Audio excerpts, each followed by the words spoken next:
ना जाने क्यों रोहित रोज दूध का गिलास फेंक देता। मुझे उसकी यह हरकत बहुत बुरी लगती। मैंने उसे कई बार मना भी किया और कहा कि जब मम्मी जी इतनी मोहब्बत से दूध लेकर आती है तो फिर उसे पी लिया करो, लेकिन वह बात ही नहीं मानता और उस दूध को फेंक देता।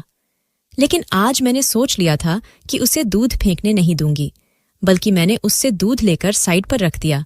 उसने मुझे कहा भी कि दूध गिरा दो, लेकिन मैंने कहा मैं अभी गिराती हूं, और फिर थोड़ी देर बाद मैंने वह दूध पी लिया। लेकिन मुझे नहीं खबर थी कि दूध पीने के बाद मेरे साथ मेरे प्यारे सब्सक्राइबर, आपसे रिक्वेस्ट करती हूं कि जल्दी से जल्दी 1 लाख सब्सक्राइबर करवा दो, ताकि मैं और खुशीमंद से ऐसे ही कहानी आप सबके लिए लाती रहो। तो चलिए कहानी में आगे बढ़ते हैं। मेरा नाम पम्मी है और मेरी उम्र 30 साल है। मैं एक विधवा हूं और विधवा होने के बाद अपने ससुराल में ही रह रही हूं। मेरी शादी 3 साल पहले ही किशन से हुई थी। किशन मेरी मम्मी की सहेली के रिश्तेदार थे। यह रिश्ता किशन की मर्जी और पसंद के मुताबिक हुआ था। हमारा इन लोगों से मिलना जुलना तो नहीं था, लेकिन एक और रिश्तेदार के घर पार्टी पर हमारी मुलाकात हुई। किशन को मैं पहली नज़र में ही अच्छी लगी थी। मेरी मम्मी वैसे भी मेरे रिश्ते के लिए बहुत परेशान थी, इसलिए किशन का रिश्ता आते ही उन्होंने फौरन स्वीकार कर लिया था। दरअसल मम्मी को खुद विधवा हुए बहुत साल हो गए थे। पापा का बचपन में ही देहांत हो गया था और उसके बाद मम्मी ने अकेले तन्हा मेरी परवरिश की थी। मेरा और कोई बहन भाई भी नहीं था। मैं अपनी मम्मी की इकलौती औलाद थी, इसलिए मम्मी की खुशियों का इकलौता सहारा मैं ही थी। मम्मी ने छोटी मोटी नौकरियां करके मेरी परवरिश की। वह तो रब की कृपा है कि घर अपना था, जिसके कारण काफी आसानी रही। मैं जब 18 साल की हुई तो मम्मी ने मेरा रिश्ता देखना शुरू कर दिया, लेकिन लड़के वालों की तो बहुत ज्यादा डिमांड थी। वह दहेज में हर चीज चाहते थे और मम्मी बेचारी एक आम घरेलू औरत थी, छोटी मोटी मजदूरियां करके मुझे पाल रही थी। वह कैसे लड़के वालों की डिमांड के अनुसार इतना ज्यादा दहेज देती, इसीलिए समय गुजरता रहा। मेरा हुस्न और मेरी पढ़ाई भी मेरे किसी काम ना आ सके और देखते देखते मैं 27 साल की हो गई। मम्मी की अब रातों की नींद उड़ चुकी थी और उन्हें एक पल भी चैन नहीं था। वह चाहती थी कि उनके मरने से पहले मेरी शादी हो जाए, और अक्सर वह इस बात का इजहार भी करती रहती, क्योंकि मेरे रिश्ते की परेशानी ने मम्मी को ब्लड प्रेशर और शुगर जैसी बीमारी दे दी थी। वह रातों को सो नहीं पाती थी। मैं हालांकि उन्हें बहुत समझती थी कि मम्मी, आप अपनी सेहत खराब मत करें, आप भगवान पर भरोसा करें। जहां मेरी किस्मत जुड़ी है वह तो मुझे मिलकर रहेगा। लेकिन वह माँ थी, उनको मेरे भविष्य की चिंता थी, इसीलिए वह मेरा घर बसा हुआ देखना चाहती थी। मम्मी ने तो रिश्तेदारों से भी मिलना जुलना कम कर दिया था, क्योंकि लोग हमदर्दी जताते थे और गरीब समझकर दान देने की कोशिश करते, जबकि मम्मी की खुददार तबीयत को यह गवारा नहीं था। इसीलिए रिश्तेदारों के घर जाना ही छोड़ दिया था। एक दिन मम्मी की एक सहेली अपने बेटे की शादी का कार्ड लेकर आई थी। मम्मी को खुशी तो बहुत हुई, लेकिन एक उदासी ने भी घेर लिया, क्योंकि उनका बेटा जवान था और मम्मी का काम मेल मिलाप होने की वजह से यह रिश्ता भी हाथों से निकल गया था। मैंने मम्मी से कहा कि हम दोनों मिलकर जरूर जाएंगे और शादी में भरपूर एंजॉय करेंगे, क्योंकि बहुत समय हो गया था। हम दोनों माँ बेटी कहीं पर नहीं गए थे, इसलिए मैंने अपने लिए खास तौर पर सफेद कुर्ती विद शरारा और रेड सितारों वाला दुपट्टा तैयार करवाया और मम्मी को साथ लेकर शादी पर चली गई। शादी पर ही किशन और उनकी मम्मी मौजूद थे। किशन ने मुझे पहली नजर में ही पसंद कर लिया और यूं मेरी शादी झटपट ही तय हो गई और मैं ब्याह कर किशन के घर चली आई। किशन एक बहुत अच्छे और प्यार करने वाले पति साबित हुए थे। मैं बहुत खुशकिस्मत थी कि किशन मेरी जिंदगी में आए। किशन ने हर तरह से मेरा ख्याल रखा और उनकी कोशिश होती कि मेरी हर जरूरत को पूरा कर सके। मम्मी भी हमें खुश देखकर बहुत खुश थी। मेरी सास का रवैया कभी अच्छा कभी कभी बुरा हो जाता, लेकिन मैं नजरअंदाज कर देती, क्योंकि घरों में ऐसी छोटी मोटी मामूली बातें हो जाती हैं। खुशियों के झूले में झूलते न जाने कैसे 3 साल गुजर गए, पता ही नहीं चला। किशन मुझे बहुत कम मम्मी की तरफ रहने देते थे, क्योंकि उनका कहना था कि मैं तुम्हारे बगैर एक पल भी नहीं रह सकता। इसलिए वह मुझे मायके में रात को नहीं रहने देते थे, अपने साथ लेकर जाते और अपने साथ ही वापस ले आते, क्योंकि उनका कहना था कि मैं तुम्हारे बगैर एक पल भी नहीं रह सकता। इसलिए वह मुझे मायके में नहीं रुकने देते थे, अपने साथ लेकर जाते और मम्मी से मिलवाकर साथ ही ले आते थे। लेकिन उस दिन मम्मी की तबीयत बहुत ज्यादा खराब थी और सर्दियां शुरू होने वाली थीं। मम्मी का सांस उखड़ा हुआ था, जिसकी वजह से मैं बहुत परेशान थी। मेरी परेशानी को देखते हुए किशन ने मुझे मम्मी के पास रात को रुकने की अनुमति दे दी और कहा कि तुम आज यहीं पर रुक जाओ, आंटी की हालत ठीक नहीं है। मैं कल किसी समय आकर तुम्हें ले जाऊंगा। मैं खुद भी अपनी माँ के पास रुकना चाहती थी, लेकिन किशन की वजह से उनसे कह नहीं पा रही थी। लेकिन जब किशन ने खुद कह दिया तो फिर मैं खुशी खुशी माँ के पास रुक गई। लेकिन मुझे नहीं पता था कि मेरा यहां पर रुकना मेरी सारी जिंदगी की बर्बादी बन जाएगा। मुझे ऐसा दुख मिलेगा जिससे मैं कभी निकल नहीं सकूंगी। किशन मुझे छोड़कर वापस चले गए थे। मम्मी की हालत भी अभी अच्छी नहीं थी। मैंने उनको दवा देकर लिटा दिया और उनके लिए सूप बनाने किचन में चली आई, क्योंकि सूप के साथ उनको काफी अच्छा महसूस होता था। मम्मी को सूप पिलाकर मैं उनके पास ही सोने के लिए लेट गई और बिल्कुल इसी तरह उनके साथ लग गई जैसे शादी से पहले उनके साथ लिपट कर सोया करती थी। लेकिन आधी रात को एक फोन आया जिसने मेरी दुनिया ही उजाड़ दी। फोन किशन के घर से आया था। फोन पर किशन का छोटा भाई रोहित था, जिसका कहना था कि भाभी भाई अब हम सबको छोड़कर चले गए, हमारी दुनिया उजड़ गई, हम अनाथ हो गए, भाभी भाई मर गए हैं। यह बात सुनना थी कि मेरे पैरों तले से जमीन निकल गई और आंखें पत्थर की हो गईं। मैंने बार बार रोहित से पूछा, रोहित क्या हुआ? तुम क्या बकवास कर रहे हो? क्या हुआ है मेरे किशन को? लेकिन तब तक फोन बंद हो चुका था। मैंने मम्मी की हालत की भी परवाह नहीं की और पागलों की तरह बाहर की तरह भागी थी। मम्मी मुझे पीछे से आवाज देती रह गई, पम्मी रुको तो सही, क्या हुआ है? मुझे तो बताओ। लेकिन मुझ में इतनी हिम्मत नहीं थी कि मैं मम्मी को कुछ बताती। मैं इसी तरह भागकर सड़क पर आई और एक रिक्शा को हाथ देकर उसमें बैठ गई थी। दिल ही दिल में यह प्रार्थना कर रही थी कि भगवान सब कुछ ठीक हो, रोहित ने मजाक किया हो या किशन ने मुझे बुलाने की खातिर रोहित से यह फोन करवाया हो, लेकिन ऐसा कुछ ना हुआ हो।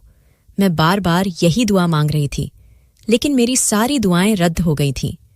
मैं जब अपनी ससुराल पहुंची तो देखा वहां पर तो मातम का माहौल था।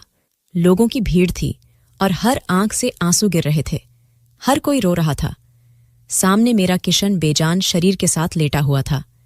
आंखें बंद किए हुए इतना मासूम लग रहा था जैसे अभी अभी आंखें खोल देगा। मैं एकदम आगे बढ़ी और फिर बेहोश होकर वहीं गिर गई। न जाने कितने समय के बाद में होश में आई, और जब होश में आई तब किशन का अंतिम संस्कार हो चुका था। लेकिन मेरा तो मातम अब शुरू हुआ था। मैं निहाल हो चुकी थी और किशन के जाने को दिल से भुला नहीं पा रही थी। बार बार उनका हंसता मुस्कुराता चेहरा मेरी निगाहों के सामने आ रहा था। वह हमेशा मुझे यही कहते थे कि कभी मुझे छोड़कर मत जाना, वरना मैं मर जाऊंगा।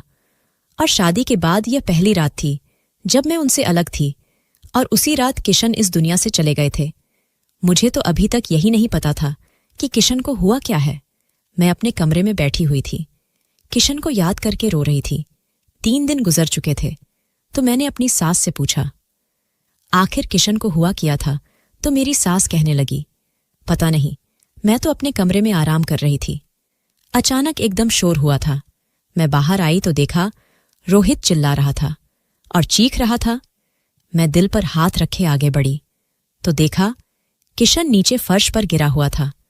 उसका सोते सोते ही देहांत हो गया था। रोहित उसके कमरे के बाहर से गुजर रहा था। किशन को जमीन पर गिरे देखकर उसके पास चला गया, जिसकी वजह से उसे किशन की मौत का पता चल गया। मेरी सास रोते हुए कहने लगी और मैं खाली खाली निगाहों से उन्हें देखते रह गई। ऐसा लगने लगा जैसे किशन की मौत की मैं जिम्मेदार हूं। अगर उस रात में किशन के पास होती तो शायद किशन इस तरह तड़प तड़प कर अपनी जान ना दे देता। पता नहीं उसके साथ क्या हुआ था। कोई भी तो उसके पास उसकी मदद के लिए नहीं था। काश उस रात में उसके पास होती। किशन की मौत मेरे लिए एक अनसुलझी पहेली बन गई थी।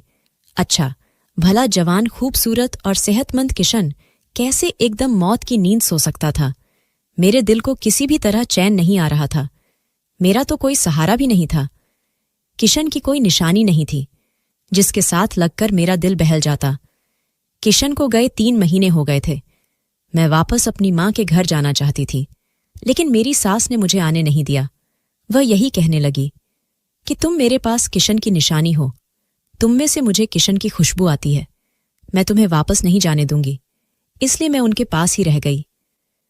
अब रोहित मेरे करीब नहीं आता था। वह मुझसे दूर दूर रहता था। ऐसा लगता था कि जैसे वह मेरे करीब तो आना चाहता है, लेकिन पता नहीं उसे कोई चीज रोक रही हो। रोहित की हालत अब मुझे अजीब सी लगने लगी थी। वह रात को अचानक उठकर बैठ जाता और बहुत देर तक कमरे में इधर उधर टहलता रहता। मैंने उससे पूछा भी, लेकिन उसने मुझे कुछ नहीं बताया। तंग आकर एक दिन मैंने अपनी सास से बात की। मेरी सास यह सब सुनकर हैरान रह गई। उन्होंने पूछा, क्या रोहित ने तुम्हें एक बार भी हाथ नहीं लगाया? तो मैंने सर झुका दिया और वह मेरी चुप का मतलब समझ गई। मेरी सास भी परेशान हो चुकी थी। शादी को 10 दिन गुजर चुके थे, लेकिन हम दोनों के बीच पति पत्नी वाला कोई संबंध नहीं बना था। मेरी सास किसी सोच में डूब गई थी। उसी रात मेरी सास ने रोहित को अपने कमरे में बुलाया था। पता नहीं दोनों माँ बेटे कमरे के अंदर क्या मीटिंग कर रहे थे। और फिर अगली रात जब मैं कमरे में चली गई तो मेरी सास कुछ देर बाद ही दूध का गिलास लेकर आई, जिसमें केसर मिला हुआ था। कहने लगी, ये रोहित को पिला देना, उसका दिल तुम्हारी तरफ जरूर झुकेगा, उसके दिल में तुम्हारे लिए मोहब्बत बढ़ेगी। मैंने उनकी बात सुनकर सर हिला दिया और दूध साइड टेबल पर रख दिया। कुछ देर बाद ही रोहित भी कमरे में आ गया और मैंने उसे कहा कि यह दूध पी लो, लेकिन रोहित अजीब हरकत की। उसने वह गिलास उठाकर बाथरूम में फेंक दिया। मैं उसकी इस हरकत से हैरान रह गई। मैंने उसे कुछ नहीं कहा। सुबह नाश्ते की मेज पर अचानक मेरी सास ने रोहित से पूछ लिया, क्या तुमने दूध पिया था? तो वह कहने लगा, नहीं, भाई ने सपने में आकर मना कर दिया था तो मैंने उसे नहीं पिया। रोहित इतनी रुखाई से जवाब दिया कि मैं चुप रह गई, जबकि मेरी सास भी खामोश हो गई। अब हर रोज ही ऐसा होता। मेरी सास केसर मिला दूध मुझे कमरे में पकड़ा देता और कहती कि रोहित को पिला देना, लेकिन मैं रोहित से कहती तो वह दूध पीता ही नहीं, उल्टा उसे बाथरूम में फेंक देता। मुझे रोहित पर अब गुस्सा आने लगा था कि आखिर वह ऐसा क्यों करता है, और अब मुझे अपनी सास पर भी गुस्सा आता कि अगर वह दूध नहीं पीता तो वह उसे ना दिया करें। इस तरह रोज दूध को फेंकने से क्या फायदा। लेकिन मेरी सास भी रेगुलर दूध का गिलास कमरे में रख जाती और रोहित भी रेगुलर दूध गिरा देता। उस दिन तो मैं रोहित के साथ इस बात पर लड़ पड़ी थी। रोहित, यह जो तुम कर रहे हो बहुत गलत बात है। आखिर मम्मी जी इतनी मोहब्बत से तुम्हें दूध का गिलास देकर जाती है और तुम हो कि उसे गिरा देते हो। कितनी बुरी बात है। इस तरह दूध का अपमान होता है। खाने पीने की चीजों का सम्मान करना चाहिए और मम्मी का भी दिल टूटता है। रोहित कुछ पल खामोशी से मुझे देखता रहा और फिर कहने लगा, मैंने आपको पहले ही कहा था कि भाई ने सपने में आकर मुझे मना किया है कि दूध मत पीना। इस वजह से मैं दूध नहीं पीता और ना ही कभी पीऊंगा। मम्मी को भी ये बात समझना चाहिए, लेकिन न जाने क्यों वह नहीं समझती। रोहित रुखा सा जवाब दिया तो मैं चुप हो गई। मुझे समझ नहीं आ रहा था रोहित के साथ क्या समस्या है। रोहित मुझसे शादी तो कर ली थी, लेकिन अभी तक हमारे बीच कोई भी रिश्ता पैदा नहीं हो पाया था। जो शादीशुदा जोड़ों में रोमांस पाया जाता है वह मेरे और रोहित के बीच नहीं था। मैंने भी कोशिश नहीं की थी और कुछ वह भी मुझे अजनबी सा बना रहता और मैं भी उससे दूरी बना रखती थी। पहले हमारा जो संबंध था वह देवर भाभी का था, अब तो वह भी नहीं रहा। पहले कम से कम मैं भाभी होने के नाते उसे काफी बातचीत कर लिया करती थी और वह भी मुझे काफी बातें किया करता था, लेकिन अब वह देवर भाभी वाला रिश्ता खत्म हो गया था, इसलिए वह मुझसे वह बातें भी नहीं करता था। अब जब भी मुझसे बात करने की कोशिश करता तो उसके शब्दों में झाझक होती थी और मैं भी उससे बातें करते हुए झिझक महसूस करती थी। उन्हीं दिनों मुझे बुखार हो गया। मौसम बदल रहा था तो मैं भी उसकी लपेटे में आ गई। नज़ला, जुकाम और बुखार ने मेरी हालत पतली कर दी थी। मैं ज्यादातर कमरे में पड़ी रहती। 2 दिन तक मुझे कुछ होश ही नहीं था। मेरी सास और रोहित मेरा बहुत ख्याल रखा और जब मेरी तबीयत संभली तो मैं हवा बदली के लिए अपनी मम्मी की तरफ आ गई। मेरी सास ने मुझे खुश दिल्ली से अनुमति दे दी। मम्मी की तरफ आकर भी मेरी तबीयत पर सुस्ती छाई रही। मम्मी मुझे कभी कुछ बनाकर देती है और कभी कुछ खिलाती, लेकिन मेरा दिल कुछ खाने को करता ही नहीं था। इस बुखार ने मुझे अंदर से निचोड़ कर रख दिया था। 1 हफ्ता बीमारी से लड़ते लड़ते आज मेरी तबीयत कुछ संभली थी तो मैंने सोचा अपनी पुरानी सहेली पूनम से मिलकर आता हूं।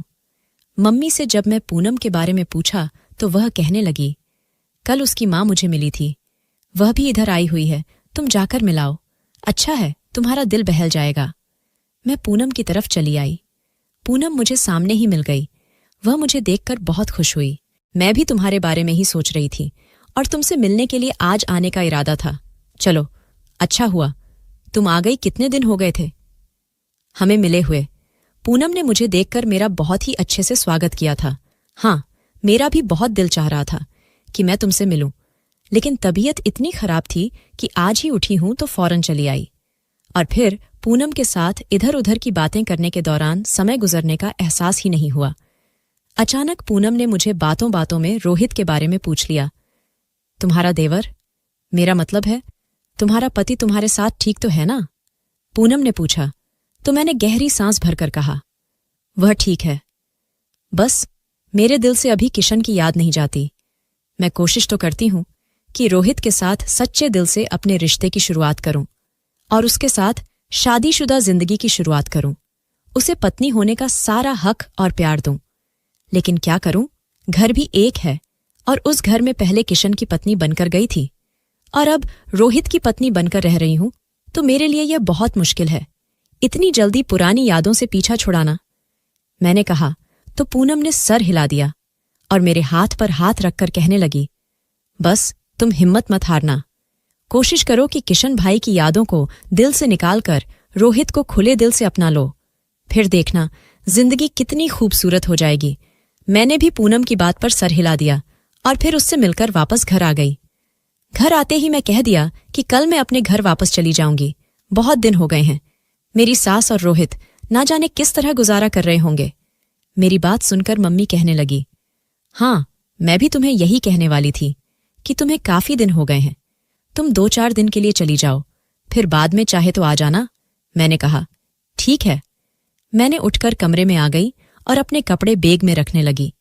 सुबह होते ही नाश्ता करके मैंने मां से कहा, मुझे छोड़ आइए। मां मुझे छोड़ने के लिए घर चली आई।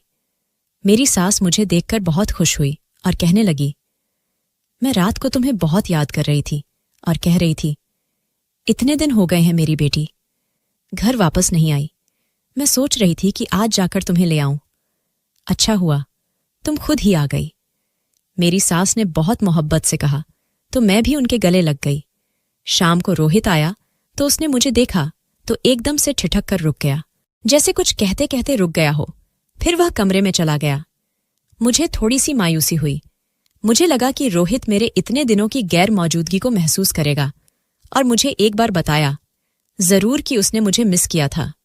लेकिन उसने तो कोई भी बात नहीं की, बल्कि खामोशी से चला गया। मैंने सोचा शायद अपनी मां के सामने कहने से हिचकिचा रहा हो। कमरे में जाकर मुझे जरूर कहेगा कि मैं तुम्हें मिस किया था। लेकिन मैं कमरे में गई, तब भी रोहित कुछ नहीं बोला और मेरी सास फिर दूध का गिलास ले आई। लेकिन रोहित कमरे में मौजूद नहीं था। कपड़े चेंज करने के बाद वह बाहर चला गया था। मैंने अपनी सास से कहा भी कि आप इसे वापस ले जाएं। रोहित दूध तो पिता ही नहीं, बल्कि उल्टा इसे बाथरूम में गिरा देता है। तो वह कहने लगी, मोहब्बत से पिलाना तो वह जरूर पी लेगा। मैं खामोशी से गिलास पकड़कर रख दिया। मेरी सांस चली गई तो न जाने मेरे दिल में क्या ख्याल आया कि मैं वह गिलास उठाकर खुद पी लिया और बेड पर लेट गई। रोहित का इंतजार करते करते मेरी आंखों में नींद आने लगी थी। अभी कुछ ही देर गुजरी थी कि अचानक मुझे अपना मरा हुआ पति किशन दिखाई दिया। किशन कमरे में आए और वह मुझसे कह रहे थे कि अगर तुम्हें अपनी जान प्यारी है तो यहां से चली जाओ, यहां पर मत रहो। वह चिल्ला चिल्लाकर मुझे यही कह रहे थे। मैं एक झटके से उठ बैठी और अपने आसपास नजर घुमाकर देखा। किशन कहीं पर भी नहीं थे। इसका मतलब यह मेरा सपना था, लेकिन सपने में आकर किशन मुझे ऐसा क्यों कह रहे थे? मुझे इस घर से भगने के लिए क्यों कह रहे थे? मैं एकदम उठकर बाहर की तरह भागी। मेरी सास ने मुझे बाहर की तरफ आते देखा तो परेशानी से पूछने लगी, क्या हुआ बेटा, सब ठीक है? मैंने कहा, वाहन कमरे में, किशन वहां पर। मैंने बौखलाए हुए अंदाज में कमरे की तरफ इशारा करते हुए कहा तो मेरी सास खुद भी डर गई और एकदम उठकर कमरे की तरफ गई। लेकिन वहां से वापस आने के बाद वह कहने लगी कि वहां पर तो कोई भी नहीं है, कमरा बिल्कुल खाली है, तुम्हें जरूर कोई गलतफहमी हुई है। लेकिन मैं अपना सर दोनों हाथों में थाम कर बैठ गई और कहने लगी, नहीं, किशन आए थे, मैंने अपनी आंखों से देखा था और वह मुझे कह रहे थे कि अगर तुम्हें जान प्यारी तो यहां से चली जाओ। मैं इसका क्या मतलब समझूं? मम्मी से जब मैंने पूछा तो उनका भी यही कहना था कि यह तुम्हारी अपनी मर्जी है, अगर तुम अपनी ससुराल में रहना चाहो तब भी मुझे कोई ऐतराज नहीं, लेकिन अगर तुम वापस भी आना चाहो तब भी मुझे कोई ऐतराज नहीं, बल्कि खुशी होगी। फिर मैं ससुराल में रहने का ही फैसला कर लिया, लेकिन कुछ समय बाद मम्मी की हालत बहुत खराब हो गई तो मैं वापस अपनी माँ के पास चली आई। किशन को मरे हुए अब 1.5 साल हो चुका था। अचानक एक दिन मेरी सास घर पर चली आई और मेरे साथ लगकर खूब रोने लगी। मेरा अपना जख्म भी अभी ताज़ा हो गया था। कुछ देर बैठकर उन्होंने अपने आने की वजह बताई, जिसे सुनकर मैं और मेरी मम्मी शॉक में रह गए। हम एक दूसरे की शक्ल देखते रहे। हमें उम्मीद नहीं थी कि किशन की मम्मी इस वजह से हमारे घर आई होगी। मेरी सास के आने का कारण जानकर मम्मी खामोश हो गई और कहने लगी, मैं यह फैसला अकेले कर नहीं सकती, इसलिए मुझे पम्मी से पूछना पड़ेगा। अगर पम्मी की मर्जी हुई तो मैं आपको हाँ में जवाब दे दूंगी, वरना फिर आप गुस्सा मत कीजिएगा। मेरी मम्मी ने नरमी से बात करके उन्हें समझा दिया। तो मेरी सास के जाने के बाद मम्मी ने मुझे इस रिश्ते के बारे में राय जानना चाहा तो मैंने साफ तौर पर मना कर दिया और कहा कि मैं किशन के साथ बेवफाई नहीं कर सकती, मुझे रोहित से शादी नहीं करनी, इसलिए आप मेरी सास को साफ साफ मना कर दें। उस घर में मैं किशन की दुल्हन बनकर गई थी और अब दोबारा उसी घर में रोहित की दुल्हन बनकर जाऊं, यह मुझे गवारा नहीं। मम्मी ने इस तरह मेरा इनकार मेरी सास तक पहुंचा दिया, लेकिन मेरी सास ने तो वह इनकार जैसे दिल पर ले लिया और बिस्तर से लग गई। उनकी तबीयत खराब हो गई और वह बार बार मुझे बुलाने लगी। रोहित ने मुझे फोन करके मेरी सास की हालत के बारे में बताया और कहा कि आप बस एक बार आ जाएं, मम्मी की हालत बहुत खराब है और वह बार बार आपको पुकार रही हैं। आप एक बार आ जाएंगे तो शायद उनका दिल बहल जाएगा और वह आपके इनकार के सदमे से बाहर निकाल सकेंगे। रोहित की बात पर मैं खामोश हो गई थी और फिर मैंने रोहित से कहा कि मुझे तुमसे शादी पर ऐतराज नहीं है, असल में शादी ही नहीं करना चाहती। एक बार मैंने शादी कर ली है और दोबारा अब शादी नहीं करना चाहती। मैं पूरी जिंदगी अपने किशन के नाम पर जीना चाहती हूं, इसलिए मुझे माफ कर देना। लेकिन मेरी बात सुनकर रोहित कहने लगा, मैं खुद भी आपसे शादी के लिए तैयार नहीं हूं। आप मेरे लिए बहुत ही सम्मान का स्थान रखती हैं। मैंने हमेशा आपको अपनी भाभी समझा है और आपको इज्जत और सम्मान दिया है, इसलिए मैं रिश्ते के बारे में सोच भी नहीं सकता। मैंने माँ को भी मना कर दिया था, लेकिन वह नहीं मानी। वह आपसे बहुत मोहब्बत करती हैं, क्योंकि आप किशन भाई की पत्नी थी और अब उनकी विधवा है, इसलिए माँ आपको अपने साथ अपनी ही नजरों के सामने रखना चाहती हैं। लेकिन अगर आप राजी नहीं हैं तो कोई बात नहीं, मैं माँ को मना लूंगा। आप बस कभी कभार चक्कर लगा लिया करें। रोहित ने तरीके से बात खत्म कर दी और मुझे भी तसल्ली हो गई। लेकिन मेरी सास किसी भी तौर नहीं मान रही थी और उनकी हालत भी नहीं संभल रही थी। आखिरकार मेरी मम्मी भी मेरी सास की साइड हो गई और उन्होंने भी मुझ पर प्रेशर डालना शुरू कर दिया और कहा कि तुम रोहित से शादी कर लो, इस तरह मैं भी सुकून से मर सकूंगी। आखिर कब तक तुम्हें विधवा के चोले में देखती रहूंगी? तुम मेरी इकलौती औलाद हो। मैं तुम्हें इस तरह इन सफेद कपड़ों में देखकर अंदर ही अंदर मारती रहती हूं। मैं चाहती हूं कि अब तुम्हारी जिंदगी में भी फिर खुशियां आ जाए। जो किस्मत में होना था वह हो गया। किशन और तुम्हारा साथ यही तक था। अब तुम किशन को दिल से निकाल दो और अपनी जिंदगी की नई शुरुआत करो। अगर तुम अपनी जिंदगी में सेठ हो जाओगे तो मैं भी सुकून की मौत मर सकूंगी। मम्मी ने अपना वही मशहूर रटा रटाया डायलॉग दोहरा दिया, जिससे मुझे बहुत चिढ़ती, और अभी मैं गुस्से में चीड़ गई और कहा, आप हमेशा यह डायलॉग दोहराकर मुझे जज्बाती ब्लैकमेल कर लेती हैं। ठीक है, मैं तैयार हूं, आप मेरी सास को हाँ कह दे। जो फैसला इतने दिनों से नहीं हो पा रहा था वह मैं एकदम अचानक कर दिया। माँ भी मेरे फैसले को सुनकर बहुत खुश हुई और मुझे खुश रहने का आशीर्वाद देते हुए खुद रोने लगी। मैंने मम्मी के गले लगकर उन्हें चुप कराया। मैं खुद भी अपनी अचानक फैसले पर एकदम हैरान हो गई थी, लेकिन कहीं ना कहीं एक सुकून यह भी था कि इस तरह मैं किशन के साथ जुड़ी रहूंगी। कल अगर मेरी माँ कहीं और मेरी शादी कर देती तो मैं किशन को इतनी आज़ादी से याद नहीं कर सकती थी, जिस तरह उनकी अपने घर में उनके छोटे भाई के सामने कर सकती थी। और फिर वह घर किशन का था। उस घर से किशन की यादें जुड़ी थीं। वह कमरा जिसमें मैं और किशन ने खूबसूरत पल गुजरे थे, वह कमरा मुझसे छीन जाता। लेकिन रोहित से शादी करने के बाद वह घर हमेशा हमेशा के लिए मेरा हो जाना था। मैं किशन से हमेशा जुड़ी रहती। यही सब सोचकर मैंने यह फैसला दे दिया था। मम्मी ने सुबह होते ही मेरी सास को यह खबर पहुंचा दी थी और वह उसी दिन खुशी खुशी मिठाई लेकर मेरे पास चली आई और मेरा मुंह मीठा करवाया था। शगुन के तौर पर कुछ पैसे मेरे हाथ पर रख दिए थे। मेरी सास ने बैठे बैठे 3 दिन बाद की शादी भी रख दी थी।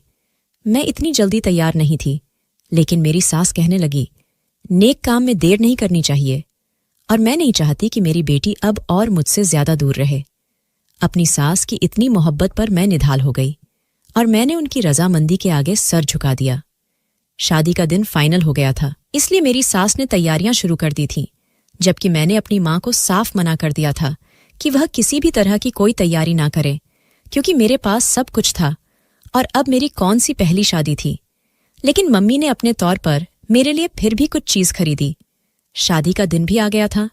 मैं शादी से एक सुनहरे जोड़े में दुल्हन बनकर तैयार बैठी थी और मुझे बार बार किशन की याद सता रही थी। वह मुझे इस तरह देखते तो खुशी से झूम जाते। उन्हें मैं हमेशा सजी बनी और साफ सुथरी अच्छी लगती थी। वह मुझे यही कहते थे कि मैडम जी तैयार रहा करो, मैं तुम्हें खुश और तारो ताज़ा देखना चाहता हूं। और आज इस मौके पर मुझे उनकी याद सता रही थी। मेरी आंख से आंसू बह निकले। मैं रोहित की पत्नी बन चुकी थी। अब मैं रोहित के साथ विदा होकर इस घर में वापस आ गई। मुझे नहीं मालूम कि रोहित इस रिश्ते पर राजी था या नहीं, लेकिन वह जरा चुपचाप लग रहा था। इससे पहले तो रोहित के साथ मैं काफी फ्री थी। रोहित भी मुझसे काफी बातें कर लिया करता था, लेकिन अब रिश्ता बदल गया था, इसलिए कुछ अंदाजा नहीं था कि आगे हम एक दूसरे के साथ कैसे व्यवहार करने वाले हैं। इस घर में मेरी हैसियत तो एक बहू की ही थी, लेकिन अब मेरा कमरा बदल चुका था। पहले मैं किशन के कमरे में थी और अब मैं रोहित के कमरे में आ गई थी। आज की रात मेरी सुहाग रात थी, लेकिन दिल में कोई उमंग नहीं थी, बल्कि मुझे बहुत अजीब लग रहा था। रोहित कमरे में आया तो मेरा दिल उछलकर गले में आ गया। मैं जल्दी से सिमट कर बैठ गई। रोहित भी मेरे ही करीब बैठ गया। मैंने सोच लिया था कि मैं रोहित से बात करूंगी, कि वह मुझे कुछ दिन का समय दे। मैं इस रिश्ते को पहले दिल से स्वीकार करना चाहती थी, लेकिन रोहित ने बेकरारी से मेरा हाथ पकड़ लिया। मैं उसकी हरकत पर दंग रह गई। मुझे उससे बिल्कुल भी ये उम्मीद नहीं थी। वह इतनी जल्दी कैसे भाभी और देवर के रिश्ते को भूल सकता था। भले ही अब मैं उसकी पत्नी थी, लेकिन कल तक मैं उसकी भाभी थी। मैंने जल्दी से अपना हाथ रोहित के हाथ से छुड़ा लिया। रोहित कहने लगा, पम्मी, अब आप मेरी पत्नी हैं, आप पर मेरा पूरा हक है, मुझसे यूं दूर ना रहो। यह कहकर रोहित मेरे और करीब सरक आया। इससे पहले कि वह अपने पति होने का हक पूरा करता, एकदम ऐसा लगा जैसे रोहित को करंट लगा हो। वह उछलकर पीछे हट गया था। उसके चेहरे पर डर साफ दिखाई दे रहा था। ऐसा लग रहा था जैसे उसने कोई भयानक चीज देख ली हो। उसकी आंखें फटी की फटी रह गईं। वो जल्दी से जाकर सोफे पर बैठ गया। मुझे समझ नहीं आ रहा था रोहित की ऐसी हालत क्यों हो रही थी। और फिर रोहित मुझे खुद ही कहने लगा कि आप बेड पर सो जाएं और मैं सोफे पर सो जाता हूं। मुझे भी इस बात पर कोई एतराज नहीं था, बल्कि इस बात का सुकून था, क्योंकि मैं खुद उससे बहुत झिझक महसूस कर रही थी। इसलिए मैं चुपचाप उठकर अपने कपड़े बदले और सोने के लिए लेट गई। मुझे यहां पर नींद नहीं आ रही थी। बार बार किशन का ख्याल दिमाग पर छा रहा था। ऐसा लग रहा था कि जैसे मैंने किशन से बेवफाई की है और वह मुझसे शिकवा कर रहे हैं। मैं ख्यालों ही ख्यालों में उनसे माफी मांग रही थी। रोहित तो न जाने कब का सोफे पर सो चुका था, लेकिन मेरी आंखों से नींद कोसों दूर थी। और फिर ना जाने किस समय मेरी आंख लग गई। सुबह के समय जब मैं कमरे से बाहर निकली तो मेरी सास ने मुझे गहरी नजरों से देखते हुए खुश रहने का आशीर्वाद दिया। मैं खामोश नजरों से उन्हें देखती रह गई। कुछ दिन इसी तरह गुजर गए कि एक दिन मेरी सास मुझसे कहने लगी, बहू, रोहित तुम्हारे साथ अच्छा तो है ना? मैंने कहा कि मम्मी जी अच्छा है, तो कहने लगी, क्या तुम दोनों के बीच पति पत्नी वाला संबंध बन गया है या नहीं? अपनी सास की बात सुनकर मैं शर्म से पानी पानी हो गई और सर झुका दिया। मेरी सास भी जैसे समझ गई और कहने लगी, तुम चिंता मत करो, रोहित तुम्हारी तरफ जरूर झुकेगा। दरअसल रोहित इस रिश्ते पर राजी नहीं था। मैंने अपनी खुदगर्जी में उसको तुमसे शादी पर राजी किया, लेकिन देखना, एक दिन वह जरूर तुम्हारी तरफ आएगा और तुम्हें एक अच्छे और सच्चे पति जैसी मोहब्बत देगा। मैंने अपनी सास की बात सुनकर सर झुका दिया। रोहित और मेरी शादी को 10 दिन गुजर चुके थे, लेकिन शादी की पहली रात रोहित जिस बेकरारी से मेरे पास आया था, अब वह बेकरारी खत्म हो चुकी थी। क्या मतलब समझूं? मैं बेबसी से रोने लगी। मेरी बात सुनकर मेरी सास का चेहरा एकदम से पीला पड़ गया और मुझे देखते हुए कहने लगी। सास ने धीरे आवाज में पूछा, क्या कहा किशन ने? तो मैंने बताया। वह कह रहे थे कि अगर तुम्हें जान प्यारी है तो यहां से चली जाओ। मेरी बात सुनकर मेरे सास हारे हुए अंदाज में सोफे पर गिर सी गई। अपनी सास का अंदाज मुझे कुछ अलग सा लगा, इसलिए मैंने उनसे पूछा, क्या हुआ है मम्मी जी? आप ये सुनकर इतना परेशान क्यों हो गई है? मेरी बात पर मेरी सास की आंखों से आंसू बहने लगे और फिर वह जोर जोर से रोने लगी। अब मैं बहुत ज्यादा परेशान हो चुकी थी। नन्ना जाने मेरी सास के साथ क्या समस्या थी जो वह ऐसे कह रही थी। कुछ देर बाद मेरी सास रो रो कर थक गई तो फिर कहने लगी, कुछ नहीं बेटा, बस यूं ही मेरा दिल भर आया था। लेकिन मैंने अपनी सास से कहा कि मम्मी जी यूं ही दिल नहीं भर आता, बल्कि जरूर कोई ना कोई बात है। आपको मेरी कसम मुझे सच बताएं, आखिर क्या बात है? मैंने अपनी कसम देकर अपनी सास को मजबूर कर दिया तो कुछ पल खामोश रहने के बाद वह कहने लगी, बेटा, मैं तुमसे जो भी कहूंगी बिल्कुल सच कहूंगी, इसलिए तुम सच को स्वीकार करना और हो सके तो मुझे और रोहित को माफ कर देना। मेरी सास ने कहा तो मैं उनकी तरफ उलझन भरी निगाहों से देखने लगी और फिर उनसे पूछा, क्या बात है? ऐसी क्या बात हो गई? तो मेरी सास कहने लगी, यह बात उस दिन से शुरू होती है जब मैंने तुम्हें पहली बार देखा था। अब मैंने भी तुम्हें उसी दिन देखा था और रोहित ने भी तुम्हें उसी दिन देखा था। मुझे तुम किशन के लिए बहुत पसंद आई थी। मैं घर आकर जब किशन से इस रिश्ते की बात की तो वह खुशी से खिल उठा। मुझे उसका चेहरा देखकर उसके दिल का हाल पता चल गया था, इसलिए जब हम दोनों माँ बेटा यह बात कर रहे थे तो रोहित भी वहां पर चला आया। मैंने रोहित को भी अपनी खुशी में शामिल करना चाहा, लेकिन उसका चेहरा बुझ सा गया था और आंखों की चमक एकदम खत्म हो गई थी। मैंने अपनी खुशी में महसूस ही नहीं किया और यूं किशन का रिश्ता तुम्हारे लिए मांगने चली आई। अब मैंने रिश्ता पक्का होते ही जल्दी ही शादी पर जोर दिया और तुम दोनों की जल्दी ही शादी करवा दी। लेकिन मुझे नहीं मालूम था कि यह मेरी कितनी बड़ी गलती है। मेरा बेटा रोहित इस बात को अपनी बड़ी हार समझा। रोहित ने जब तुम्हें उस दिन शादी पर देखा था तो तुम उसे अच्छी लगी थी और तुम्हें अपनाने का फैसला कर बैठा था। वो मुझसे तुम्हारे बारे में बात करना ही चाहता था, लेकिन इससे पहले पहले ही मैंने किशन के लिए तुम्हें पसंद कर लिया। रोहित ने दोबारा ये बात फिर मुझसे नहीं की और खामोश हो गया।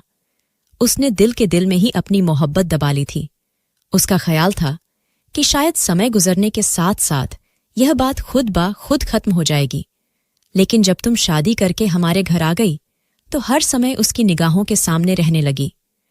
रोहित की प्यासी नजरें तुम्हारे चेहरे को देखती रहती और तुम इस बात से बेखबर थी। इसलिए मैंने जब महसूस किया कि रोहित तुम्हें पसंद करता है, मैंने उसे बहुत डांटा और बुरा भला कहा और उसे समझाया कि अब ये ख्याल दिल से निकाल दो, क्योंकि पम्मी अब तुम्हारी भाभी बन चुकी है और उसकी तरफ इन नजरों से मत देखो, बल्कि उसे सम्मान की नजरों से देखो। लेकिन रोहित मुझे बहुत लड़ा और कहने लगा, लेकिन मेरी बात सुनते ही रोहित गुस्से से बिखर गया था। वह चीखने लगा और बोला, आपने मेरे साथ बहुत बुरा किया है। जब भी कोई अच्छी चीज होती है आप हमेशा भाई को दे देती हो, और अब भी ऐसा ही किया है आपने मेरे साथ। मेरे दिल की खुशी, मेरी मोहब्बत अपने उठाकर भाई की गोद में डाल दी। मैं यह बात कैसे भुला दूं? रोहित के दिल में पनपते हुए ये बगावत के जज्बे मुझे खतरे का अलार्म लग रहे थे, लेकिन फिर भी मैं उसे समझती रहती थी। अब रोहित ज्यादातर खामोश रहने लगा था, लेकिन फिर भी मुझे उससे डर लगता। और एक दिन जब तुम अपनी माँ की तरफ गई हुई थी, रोहित और किशन का तुम्हारे बात को लेकर झगड़ा हो गया।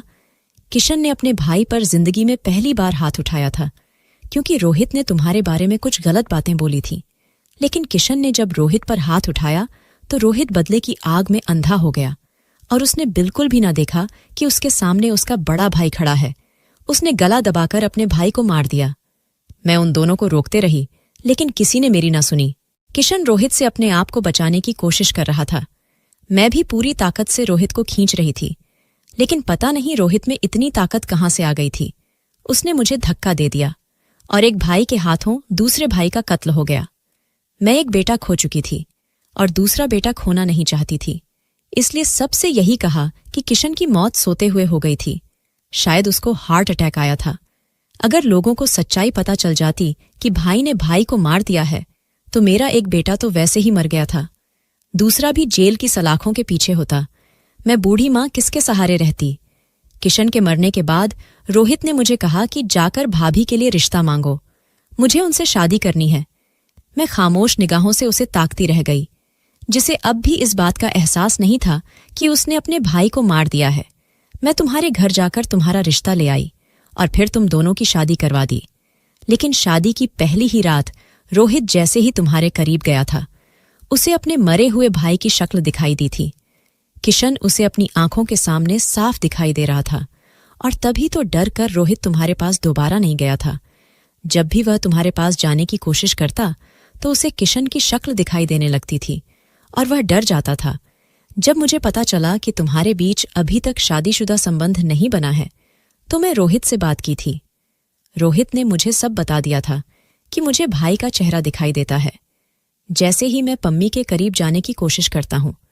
मैं किशन को तो खो चुकी थी, लेकिन मैं रोहित और अब तुम्हारा परिवार बनाना चाहती थी। मैं चाहती थी कि अब तुम दोनों जिंदगी में हंसी खुशी रहो, इसलिए मैं दूध में कुछ ऐसी चीज मिलाकर देती थी कि जिससे कि रोहित वह दूध पी ले और फिर उसे कुछ होश ना रहे और तुम दोनों के बीच शादीशुदा रिश्ता बन जाए। लेकिन अब रोहित को अपने भाई के मरने के लिए पछतावा हो रहा था, इसलिए वह जानबूझकर वह दूध नहीं पीता था और ना ही तुम्हारे करीब जाना चाहता था। वह अक्सर सपने में किशन को देखता है। किशन उससे नाराज नजर आता है तो उठकर बैठ जाता है। रोहित का पछतावा शुरू हो चुका है, इसलिए वह तुम्हारे करीब भी नहीं आता, क्योंकि जैसे ही वह तुम्हारी तरफ कदम बढ़ाता है उसे अपने सामने किशन खड़ा नजर आता है तो रोहित डर जाता है और पीछे हट जाता है।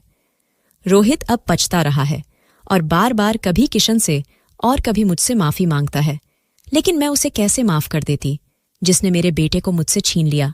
सिर्फ एक औरत को पाने की खातिर उसने मेरा घर उजाड़ दिया। अगर रोहित पहले इस बात को समझ लेता तो शायद आज हालात अलग होते, लेकिन उसने अपनी जलन और मोहब्बत में अंधे होकर एक ऐसा कदम उठा लिया कि मेरी दुनिया ही उजाड़ दी। लेकिन अब वह पछता रहा है।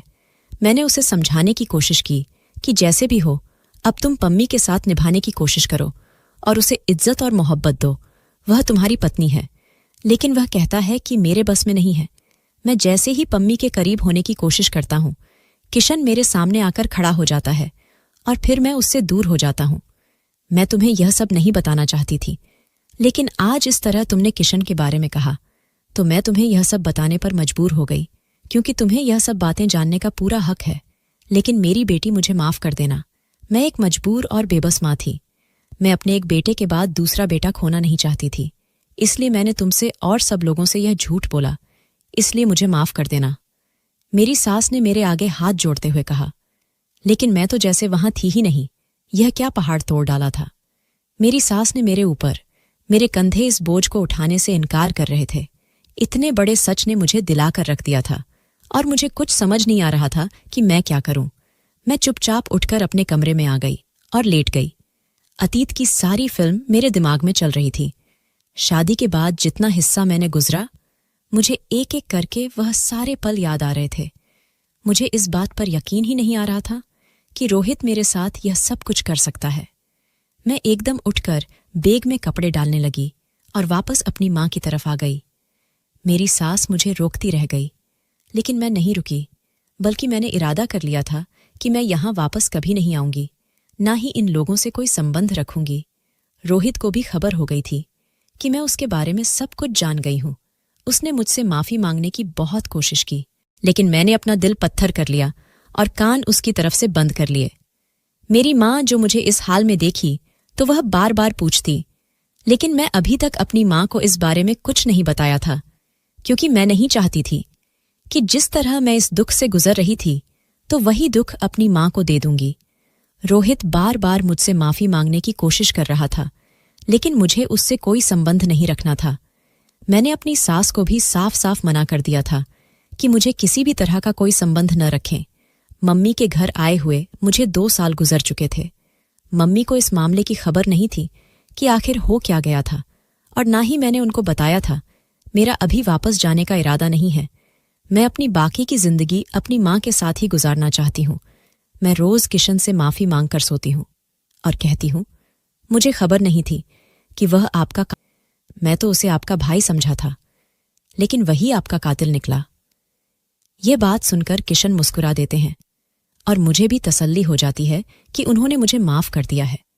बाकी की जिंदगी शायद अब इसी तरह गुजारनी है, क्योंकि अब शादी के नाम से मुझे नफरत हो चुकी है। दोस्तों, आपको क्या लगता है? क्या मुझे रोहित को माफ कर देना चाहिए और अपनी शादीशुदा जिंदगी की शुरुआत रोहित के साथ करना चाहिए? अपनी राय कमेंट बॉक्स में जरूर देना। अगर आपको वीडियो पसंद आए तो लाइक और सब्सक्राइब करना न भूलें। धन्यवाद।